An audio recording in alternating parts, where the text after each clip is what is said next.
fight card this week to break down later on. But what's going on? Welcome to Totally Blitz Podcast. We're live in the motherfucker breaking down NFL Week 11. We're in the double digits. Or the second half of the season's already here. If your team's in the playoff picture, go down, like, and comment. If your team not in the playoff picture, still go down, like, and comment.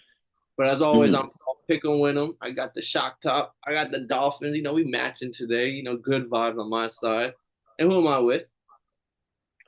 I'm with the guy that roots for a team that doesn't fucking like him. But it's okay. There are a lot of motherfuckers that don't like me. I feed off of their hate. But it's your boy Kevin Waterboy Boy, aka the motherfucker who got his ass blown the fuck out. I was like, this shit is tragic. There's been I want to say there's been 18 games. It's either 15 or 18 games where a team has didn't score a single didn't score any touchdowns. Only four of them. Only four of them had led to no, I said a team's only kicked field goals. And only four of them have led to a winner. And the Steelers have got two of those. Was it Steelers? I know Boswell got that fucking leg on him. Still, I'm telling you, best pickup in fantasy ever. But week 11 was pretty fucking cool. No cap. Yeah, exciting primetime. Well, one exciting primetime game this week, so that was good. Oh, Kev, man. You don't. Vibes have changed on this podcast because you were celebrating week to week. I was coming in the gloomy. Now it's kind of vice versa. I'm the one with the beers, victory beers, as I like to call them. I mean, it happens. We got a bye week this week. But that's good at least. So I can at least correct some of the wrongs. But let's go down this slate and talk about where the shit went wrong for some of these teams. Because boy, oh boy, did it go bad. We can talk it off actually with the most exciting game of the weekend. Oh, arguably most exciting game of the weekend. Chargers. Yeah, I don't think that was it. There's only one other one that I have up there with it, but Chargers and Bengals. Chargers get the dub. Harbaugh experience is they're winning the games that a lot of people say they lost in the last few years. Defense played good at least some of the game, but this game long as fuck, from what I remember, because it was like 12. It was midnight by the time this game was over here on the East Coast. Yeah, I woke up and the game was still on. Yeah, and not mad because it was a great game, but Chargers come out hot, score a lot, defense locking down. Ja'Marr Chase wasn't really a factor early, and then second half, I don't know if they forgot about Ja'Marr Chase and T. Higgins, but there was a couple plays where them boys were just streaking butt naked down there. No one behind. I mean, yeah, they caught him looking stupid in the cover too. But yeah, kid, this game was very up and down. Like it started off 21-0 Chargers, and then you got the Bengals. They come all the way back, and it just came down to the fact that I think a lot of people say that it came down to the fact that the Bengals defense can't guard fucking sliced bread, which they can't. But a lot of people, Mike Lombardi made a good point when he said the play calling isn't is all Zach Taylor is a great play caller. But he can't manage the game. So when they're getting 3-and-outs in the fourth quarter and giving the Chargers the opportunity to come down and score, that's what happens. Yeah, I thought that was very interesting. He's not wrong because the only reason I say he's not wrong is because it's 2 minutes left in the game. First, second, third down, you do three passes and all are incomplete, and you just gave the Chargers with a timeout. They didn't have to use a timeout for nothing, and there's still that a minute whatever left, and they take the lead with it. Or 45 seconds. It wasn't even a minute, I don't think. But on the flip side, the Bengals did before that drive, they went down, got within field goal range, and Evan McPherson missed it. He missed a couple this game, and it both went straight to the left. And I don't want to say that's what caused them to lose, but that didn't help because it was huge late game misses. They get the ball back. I didn't feel like anyone wanted to win. He misses the field goal. Chargers get the ball with a minute 50 left, go on 3-and-out, punt the ball to the Bengals, 45 seconds left. I'm like, oh, Bengals about to win this bitch. 3 incomplete passes later, we get this bitch right back to the Chargers. No one completed a fucking play to run the clock at all. So no one had used a timeout. So it got kind of ugly towards the end. I don't know, but I do kind of agree with the sentiment that you at least got to run the ball once right there to make them use that timeout. Like you can't like give the ball back with an extra timeout. And then also in Bengals defense, you can't let fucking Ladd McCon. I mean, Ladd's a dog, but Ladd goes for like 40 yards in 2 plays in the next two, like to basically and then J.K. fucking Breaks it. yeah ices it. Fucking other teams they fucking slide right there. Nah, not John Harbaugh's team. You We're score. fucking score. We fucking score, bro. And they celebrate. You know, other teams like, bro, what are you doing? You guys fucking Harbaugh fucking jumped up, hey, bah, like fucking Nigga said, appreciate you. Like, I had you on my parlay. all vibes coming out of the Chargers, and they're 7-3. I mean, if it wasn't like this, that's a record that would win most divisions right now. But they just had to be in the Chiefs division. But Harbaugh's playing good ball. I mean, I said it like what 2.5 weeks ago. I said, "Yo, bro, I'm only picking the Chargers until further notice because they're playing great football all around. I think.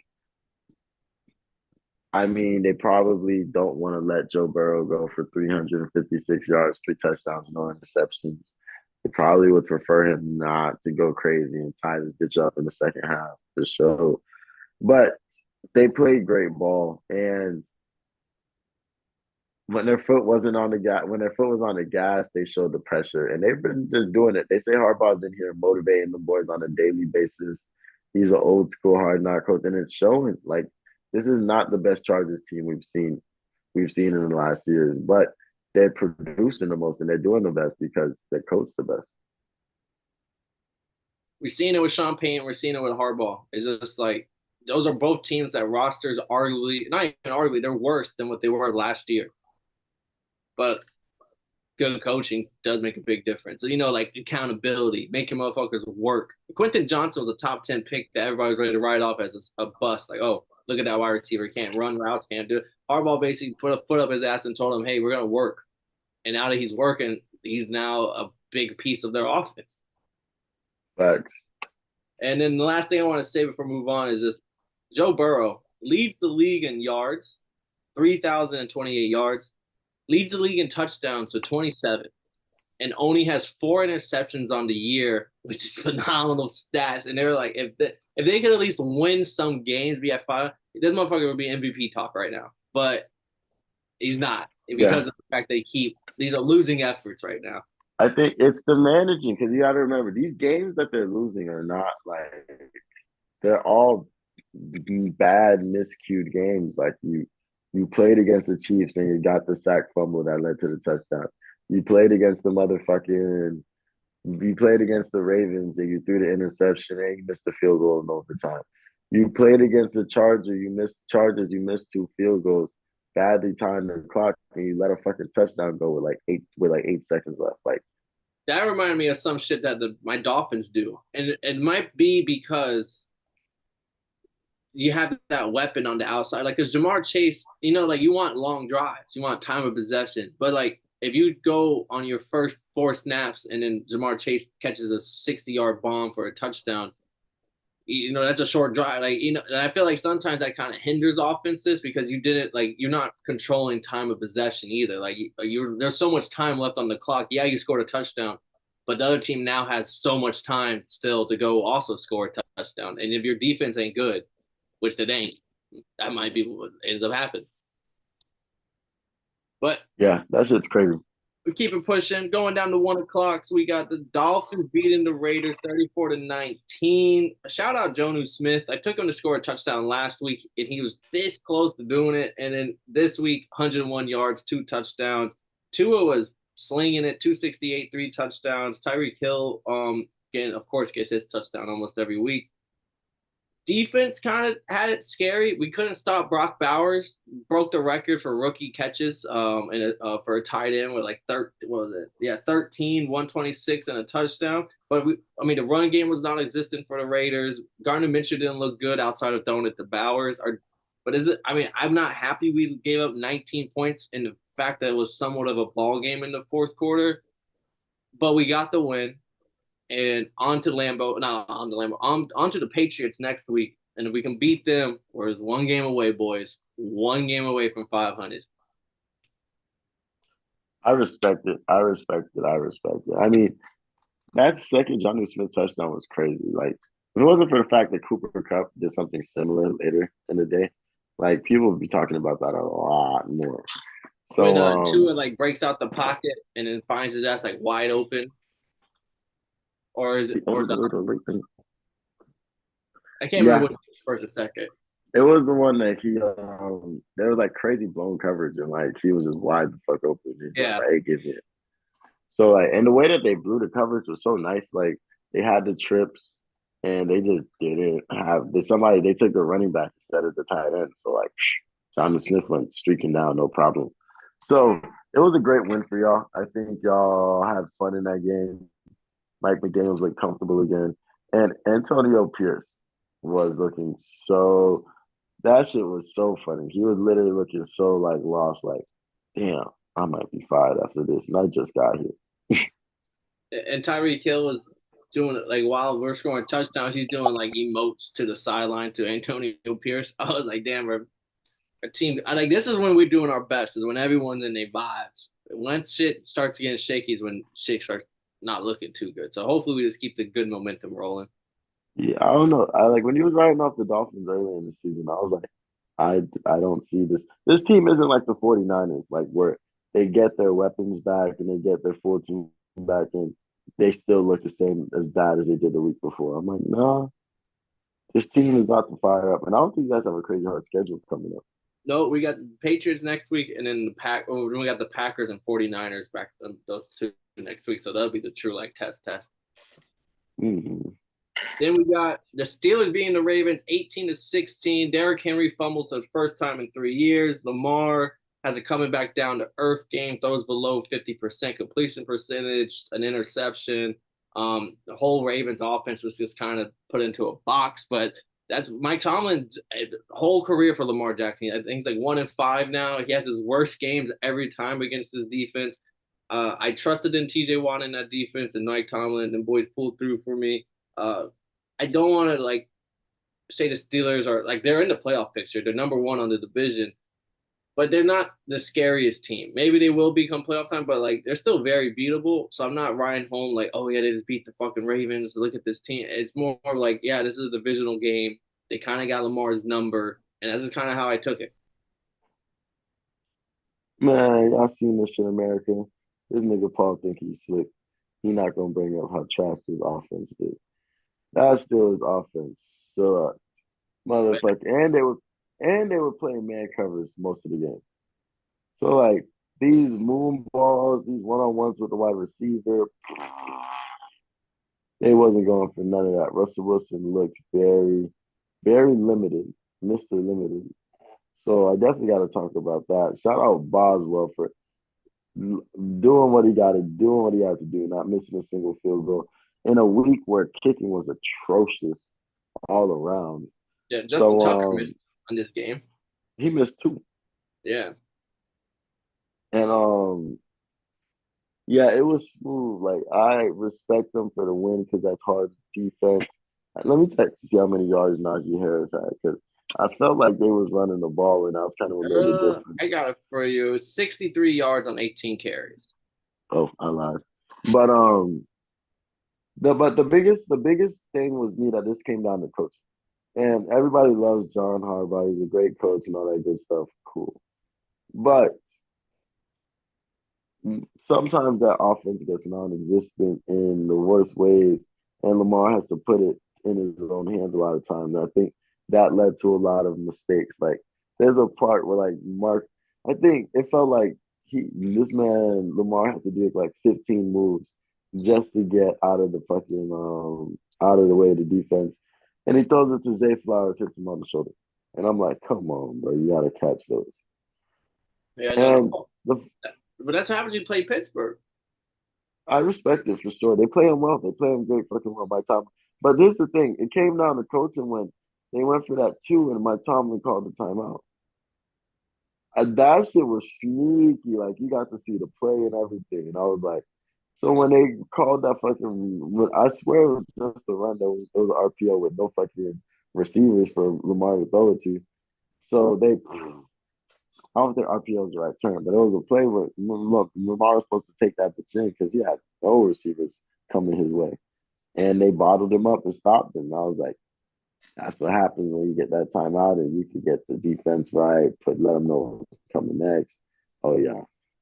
So shout And out the Steelers for getting the dub. Even and Russell and the Wilson fact doesn't. that 9 of the points for the Steelers came on turnovers. It was both the fumbles. Isaiah Likely fumbled, sets up the field goal. Derrick Henry fumbles on like the first or second play of the game, sets up the opening field goal. And then the interception by Lamar sets up the field goal. So it was just like, these new gen coaches need to take note of this. Like, it's okay to settle for field goals. Clearly, it won them a game here. Facts. Facts. Then we had two ass whoopings back to back, 52-6, Lions destroying the Jaguars. Doug Peterson still having a job. Kind of crazy. That's honestly the biggest take I have from this game. And Jared Goff's MVP ticket might be alive after throwing 400 yards and 4 touchdowns. I mean, he's third behind Allen and Josh Lamar. Allen and Lamar. But like Jit threw 5 interceptions, kid. That nigga's cooked. But they have been dropped, and they'll drop 52, but it's not really him that's like he's not putting up like 6 touchdown games, 5 touchdown games. So like I mean if Josh Allen keeps playing well, I don't think there's the voter I really feel you can see the voters picking him. But shout out this team though for playing well. The Lions just beat the fuck out of the Jaguars. It felt like there were times they didn't start doing alignment shifts like they did against the Cowboys, but it felt like they were really just doing whatever they want, having their way. And a lot of plays, it looked like Goff had like 2 or 3 motherfuckers open. You're just like, he could have went so many different ways with this, but he trusted this dude, and this dude cranked it up and took it for a 40-yard touchdown. Like, whoa. So yeah, this Lions team just keeps showing that if you're not supposed to be there, they finna beat the fuck out your ass and show you you're not supposed to be there. And if sometimes it felt like the Jaguars defense gave up, like they was just like fuck it. Beat down where the offense was 3 and out, 3 and out, 3 and out. At a certain point, you're like, bro, we're not winning this fucking game. I don't give a fuck no more. Pull me out of this fucking. Facts. And yeah, they look quite interesting in this game. And then the other blowout, it wasn't a blowout to the fourth quarter, but the Saints 35 to the Browns 14. Rizzler 2-0 under as new head coach with the Saints. And Taysom Hill, bro, that motherfucker Dre is diabolical because he started Taysom Hill in one of my leagues and not he didn't start him at the fucking tight end position. He had that motherfucker at the flex. And Oh, dangerous. Taysom Hill drops 42 points in fantasy and absolutely Dre demolished his opponent too. Because you know who his starting tight end was? You know why he had to go to was Brock Bowers with fucking another insane stat line. That was like 80 points between the two tight ends alone. But That's crazy. Taysom Hill finally getting involved. I feel like we haven't really seen much of him, and like when the Saints are winning, I feel like we see a lot of him, and that's exactly what I think the Rizzler thought too. He runs 7 carries, 138 yards, 3 touchdowns. He throws a touchdown. He's even fucking in the he's catching passes and shit. One of the rushes for 75 fucking yards, taking that bitch to the house. I don't want to say it was on fourth down. Yeah, it was like the Saints got a little momentum. Not saying that they're gonna make a late push or anything, but definitely did not like Dennis Allen. The vibes coming out of the Saints post Dennis Allen a lot better. And Jameis Winston has like 400 yards, 2 touchdowns, but a lot of those yards were like in the fourth quarter that led to no points. And I have a question for you. What's up with like Nick Chubb is healthy, but like it's been 3 weeks I think now or 4 weeks now where he's been the number one running back on the team. He's been healthy, and like he's just not a factor. Yeah, I was expecting Nick Chubb to be do a little more. But Jameis tried. He's not good. So like them boys ever get behind, there's nothing like they can do about it. Unless they're playing like the Ravens or something on some bullshit. But Yeah, I mean, shout out the win for the Saints. MVS looked good. You kind of touched everything, and I'm like quite salty that these fucking Browns lost on Well, a then, week where Amari Cooper snapped. yeah, and then another game where it was pretty close. I mean, not all the way, but the Rams 28 to the Patriots 22. Drake made a like when he scored that touchdown, he was making plays left and right. Like, it just comes in glimpses. He's still young, so for the Patriots, I feel like they're okay with these losses. It kind of helps them with a better draft pick for next year. But they got themselves a guy. They're definitely need to draft an O line because he'd be running back there too for his fucking life. But the Rams, Cooper Kupp, Puka Nacua, I think Cooper had 2 touchdowns, Puka had the other, and Matthew Stafford throws 4 touchdowns altogether. So the Rams offense looked pretty good. Their defense is still like there's still a lot of holes. Yeah, what game we talking? The Rams Patriots. Oh man, their defense has a problem. Like, did you see that fucking Cooper Cup one-on-one man? And then he fucking catches that bitch and takes that bitch all the way up. Like That was Matthew on Christian Stafford too. Gonzalez, wasn't it? I hope not, because you know how it be glazing shit. Matthew Stafford threw what 4 touchdowns?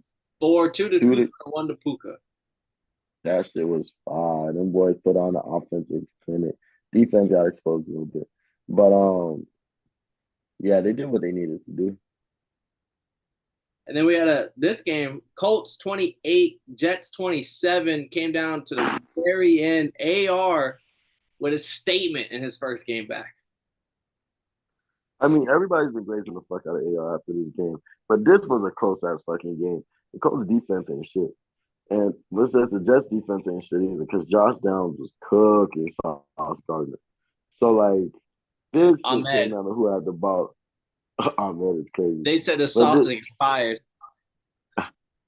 they said they was yeah, these motherfuckers locked all the way in on this game because I thought that the I thought that them boys blew it because they got the lead on the Jets, and the next thing you know, second half, the Jets offense starts figuring things out. And I thought it was over. I was like, oh, this team sucks. There's nothing they could do. And that last drive, what was it, like a 70-yard drive to score the touchdown? Yep. They did what Straight they down needed the to do. field. They did what they needed to do to win. And the Show drive LeBron. before that, 70-yard drive for a touchdown. They said this is the best people have seen Anthony Richardson play since his in the game where Florida upset it like Utah, which was in the top unranked Florida, That was upset week it like one. top Utah. Bro, If he, he ran over that fucking safety and snapped his head back. That shit was just bad. Like, that's a quarterback doing that to your safety. That's not a good look. I know AR is different, but it's still not a good look. And then you fire your GM, Joe Douglas, which at the beginning of this season, Kev, the owner, Woody Johnson, was on record saying, this is the best roster we've ever assembled in 25 years. And then you fired a guy who assembled it.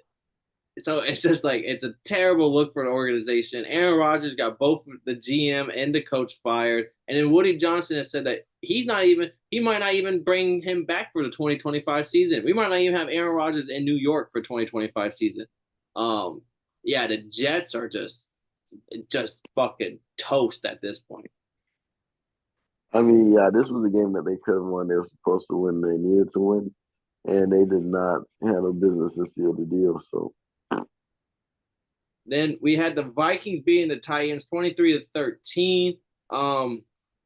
Vikings defense has had their way with Will Levis. The rush game for the Titans was non-existent. Tony Pollard, I think, ended the game with like 5 fucking yards. I can't even remember.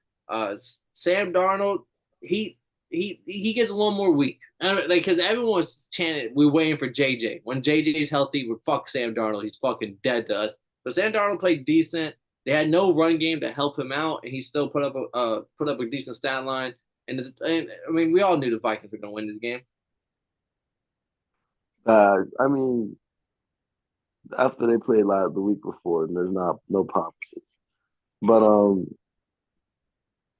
the Vikings got the dub. Brian Flores and them boys came in with a crazy game plan like we expected. And I will give it to him. I don't know how long that fucking touchdown was. I'm trying to see.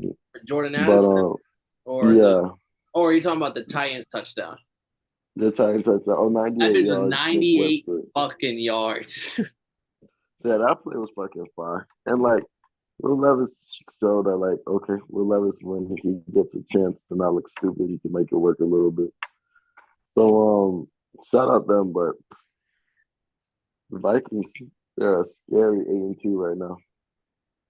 And low key, the Titans have the number 2 defense in the league, I'm not surprised. I've been screaming at D line is fine. but number 2 defense in the league. So like, you gotta be ripping your head out if you like the defensive coordinator and shit right now. Facts. Speaking of ripping your hair out, Chicago losing 19-20 to the Green Bay Packers, and Caleb Williams, for the second time in his career, leads what he believes to be a game-winning drive. Just for that shit not to work out. Claire Santos' field goal is blocked. Packers win this game. And I don't know if you were active in the chat while me and Kyle were talking this game, but boy, was there a roller coaster of emotions because my money was all on the Packers here. They're the last leg of some of my parlay. And I was like, bro, y'all fucking blew it. How the fuck the cheese heads fold for my cheese? Like, we're like, I was going, so and then the reaction to the block was fucking there's one of a kind. Everyone, oh my god. And then Green Bay wins 20-19. If Caleb Williams leads a game-winning drive against Washington, then they do the Hail Mary, they lose that game. And then he leads this drive to what should be an easy game-winning field goal. Shit gets blocked. And I'm not trying to like defend him, but like if they're sitting 6-4 right now, I feel like all the narratives aren't going to be the main story. But the fact that they're 4-6 is like, oh, Caleb Williams statistically is the worst to compare to this. Caleb Williams has the same stats as Bryce Young last year. Da, da, da. But I'm not saying that he's phenomenal or anything, but he looked good this game. Like 231, 23 of 31. He made quick, easy reads. Like, I just can't blame this loss on him. Like, literally, like he set up what was like a 38-yard field goal, 40-yard, and that shit gets blocked. And it like just like the Broncos Chiefs game, that shit could have got blocked by multiple different people. It was just a complete terrible special teams thing. But yeah, how did you feel about the Packers getting this win? I mean, Pat McAfee and the boys said the boys might have cheated technically because the way they lined over the fucking And they started center. pushing. Yeah, you can't motherfucking just blast the center like that technically. But I mean, the Packers, they threw less interceptions. I think this was a game for Christian Watson. He showed his ass. He was catching some phenomenal catches. The Hail But Mary in the fourth quarter to set up the fucking touchdown for Jordan Love to take the lead, that was insane. It wasn't a Hail Mary, but you know what it was. I mean, it was just a great football game in general. But I just Yeah. like the fact that they didn't throw crazy interceptions. I mean, the Bears tried to get the dub. The running game was scoring. They were scoring in the red zone. DeAndre Swift was getting comfortable, making a shake. How many sacks? Let's see how many sacks Caleb Williams gave up. Only three Bro, sacks for I 19 give yards. Caleb Like, Williams credit because on that missed field goal, there was like he took a sack, and then I want to say it was like a fucking holding penalty or something. It was 3rd and 20 with fucking what was it? 3rd and 20, 2-minute warning. Like, and then he makes like a 19-yard completion, sets up 4th and 1 or 4th and 2, like a short fourth down, converts that with like another 20-yard completion. It was like 3 plays back to back, and like if they kick that field goal and they win that game, everyone's talking about, damn, Caleb Williams, 3rd and 20, 2-minute warning. Didn't matter. Like fucking he still got the still converted it. Still like the Packers defense sold this game. That's why I was like, nah, yeah, no cap. that was kind of nice. And then he threw it to the other rookie, Rome Dunasune or whatever for like the complete. I was like, okay, fuck. And that was in the moment I was like, bro, the Packers fucking sold. How the fuck y'all let up a 3rd and 20? 3rd and 20? Like, what the fuck are y'all doing? And and then the block. And that's why the roller coaster of emotions. This was just flowing. Yeah, this was a great game. I think the Packers they played well at times, but they if this is how you're playing, like if this is your best, don't expect to don't even pull up to the playoffs. But the Bears are frauds, but not like frauds, and I thought they were gonna win and all this extra bullshit because I am picking them. The Bears are just frauds because they don't know what the fuck they are. They don't know if they're a good team or a bad team. They're just trying to think they have identity crisis right now. Because imagine you a one made field goal and a motherfucker plays plays coverage on the Hail Mary. Like the entire season might be different. You're 6-4 at that point, and you just took a win over a division rival, the Packers, who would also be sitting at 6-4, and you would be above them in the standings. That would be the difference right now. Instead, Facts. instead we're moving on to the 49ers losing 17-20 to the Seahawks. I know they didn't have Kittle, but at this point, Kev, I don't think we can keep picking the 49ers just because, oh, they'll get their shit together. Like I can't keep rolling that out every week. Vegas knew what they were doing when they favored them boys in every fucking game this year. They said, "Oh yeah, we finna get our bread off these niggas." Like But they're dead. Aren't they last in the division? Yeah, they're last in the division. Don't get me wrong, it's a tie, yeah, 5-5. But like they're last in the division because they lost to the Rams and the Seahawks and the Cardinals. yeah. But this game came down to the last play. Gino running that thing in, second Oh, and two, no problem. I be screaming this man Gino's a gamer, but anytime I say that out loud, they get their ass beat. So I be trying to say it just in my head. But this game was just showed that like one team had it a little bit more than the others. Brock Purdy is. I don't know how to like his. He's volatile. That's what he's volatile because one game he go for 380, make it look easy, like an easy 380, like oh we should bench him in the fourth quarter because we're up by a lot, and like like he's not even throwing passes anymore. He's just handing it off for the rest of the game. He have a 380 in the middle of the third quarter with like 3 touchdowns, 4 touchdowns, and like an 80% completion percentage. And in another game like this, he has 159 yards, a touchdown, and an interception. And it's like, I don't know what the fuck you are on offense. Christian McCaffrey was supposed to come in and offense super unlocked, and it hasn't fruitioned yet. Unfortunately, I will probably be picking him next week because I'll just fall into the same trap.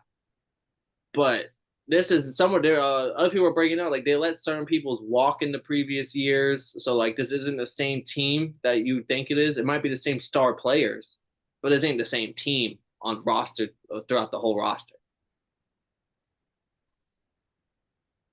And shout Okay. out to the Seahawks. I honestly want to like. I hope the Cardinals win this division and make the playoffs. But like, I would like the Seahawks win it too. I want to be mad, but like the 49ers not making the playoffs is potentially a reality if they continue to play like this. So like, and I'm okay with that. Like, I like underdog stories. So like, if they continue to play bad, I'm not gonna be upset. I'm like, damn, them boys suck. Yeah, it just feels like the 49ers just are not meshing and gelling like they have in the past, even though they have all the same characters. So we'll see if they can get it together. But yeah, you might be honest out there. Like we can't keep picking them boys just because they're the 49ers. And then we had the Bills beating the Chiefs 30-21, giving the Chiefs their first loss of the year. And I know it's a full fucking ball game, full 60-minute ball game, but everyone, we all know, we all saw it. 4th and 2, 2 minutes, 27 seconds left. And Josh Allen does like what people say in college football is the Heisman moment, the moment that they'll always talk about when he wins the trophy, that was the exact moment he separated himself from the field. Josh Allen kind of had that Heisman moment, had that MVP moment. 4th and 2, makes a run that maybe one other player could potentially make in the NFL, and I don't even know if he could because it's Lamar, but Lamar is not as physically strong as Josh Allen. Fucking throws a guy off of him, keeps it pushing, scores the touchdown. Patrick Mahomes has a chance to, bring it within a possession. He throws an interception on that drive. Game kind of over after that. But the Bills knocking off the Chiefs. I know it doesn't matter because it's not the playoffs, but it kind of got to feel a little good. He was knocked off the undefeated team. I know I feel good. I 72 Dolphins. I mean that shit is fine because they lose one more game. Now you guys have the same record type shit, and you did what you needed to do. It was a great fucking game. That run was so epic. Like seeing him break through, because it's not like he just moseyed his way in there on the five. That shit was a 25-yard slid that bitch on 4th and 2. He said, "Hey man, we're finna go win the game." Gets in there one on one with the safety and says, "Excuse me," boom. It goes head up with him, makes it in. So damn, shout out to Josh Allen for locking in and doing what he needed to do.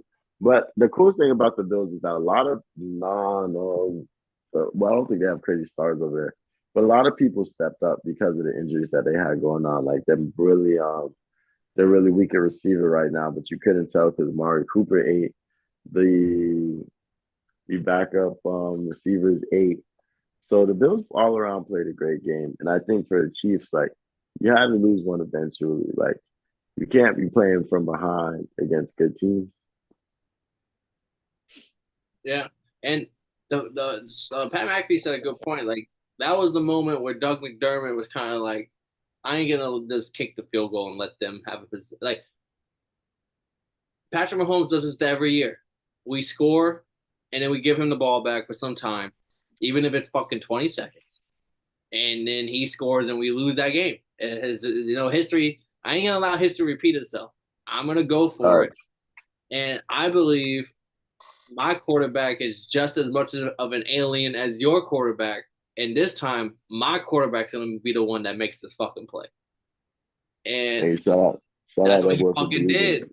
I was like, when Pat McAfee said that, I was like, that makes sense because I'll be sitting there like, nah, I know your quarterback can do it, but I know mine can do it too. So I'm going to fucking do it right now.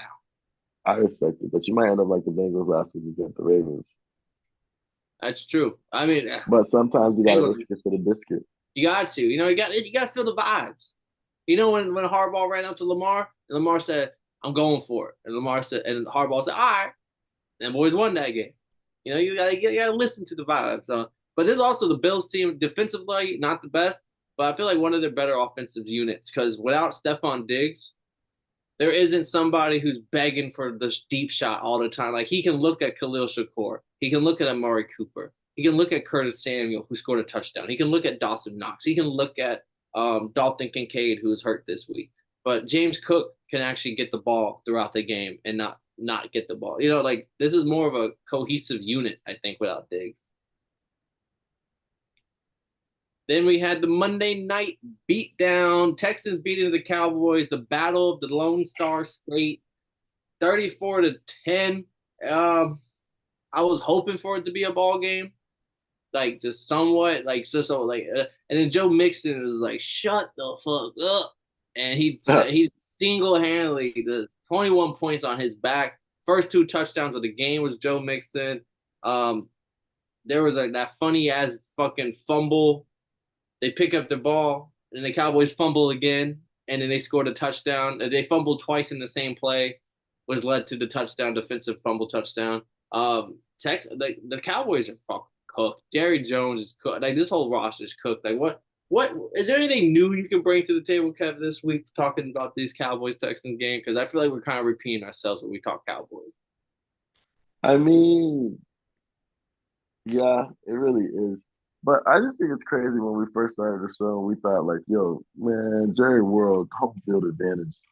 You motherfucker haven't won a single game at home this It was season. a real thing, right? Pat McAfee pulled up the stats. They were the number one record at home, like 10-1. 10-1 or some shit like this incredible role, and then they beat their opponents on average by 16 points at home. 16 points is a massive margin of victory to average for 11 games. That's how Facts. dominant they were at home. And then they pulled up, well, what are the Cowboys at home this year? 34-10, 34-6, 47-9, 44-19. And I respect it. those are But all ass whoopers. Those are all 20-point losses. They obviously just got 40-point losses in one of them. yeah, the Cowboys, they already paid the people they needed to pay. They gotta figure this out because now people aren't playing towards their caliber no more. Like Zach Martin is a surefire Hall of Famer. That boy didn't look good in the game. Like, there's a lot of individuals that just aren't playing to their full potential. That secondary.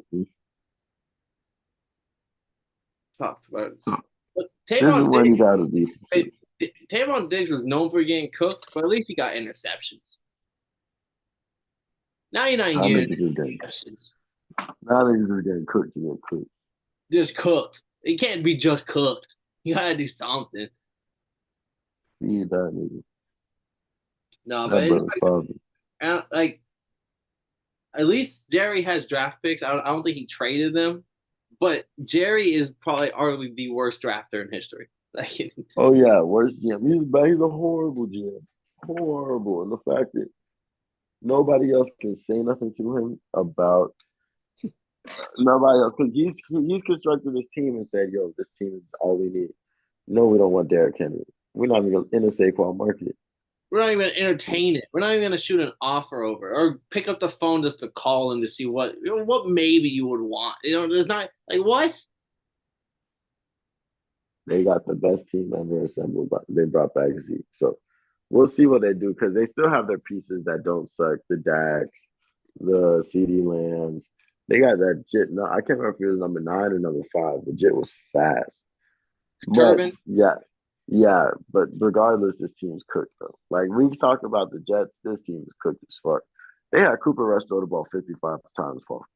This team is cooked. Yeah, at least he put up what 354. At least he was But actually he was allowed to throw the ball downfield this time at least because Turbin took never. a nice little catch to the house.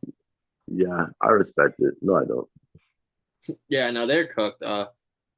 Before we head out though, quick run through the stats because I didn't hit them in the beginning. Kev, I warned you that this potentially would be the possibility, and exactly what happened. You went 0 for 3 on the dogs. Falcons, Browns, and Chiefs. If you would have, because you're like, who was my fourth dog? I said the Colts. You said, nah. The Falcons, Browns, and Chiefs. If you would have at least went with the Colts, you would have got that one dub. But those three went to the shitter.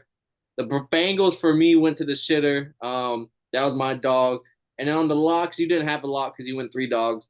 I had Rams and Jets. Rams came through. Jets did not come through for me. And then overall on the week, I went 10-4 to your 9-5, which tied Tragic. the year 5-5-1. So from here on out, Kev, you better make sure you got your picks on deck because it's all tied up, baby. Shit doesn't change. It's a new week. But we appreciate y'all for watching. We'll be back once again. You can't get rid of us. We're going to be back for the week 12 picks later this week. UFC recap, UFC picks this weekend. We got a nice fight to break down. And of course, go down, like and subscribe, comment your bets, your parlays, and how you felt about the overall weekend. If you hit, if you didn't. I'm Paul Pickle Winner, Kev Waterboy Savoy.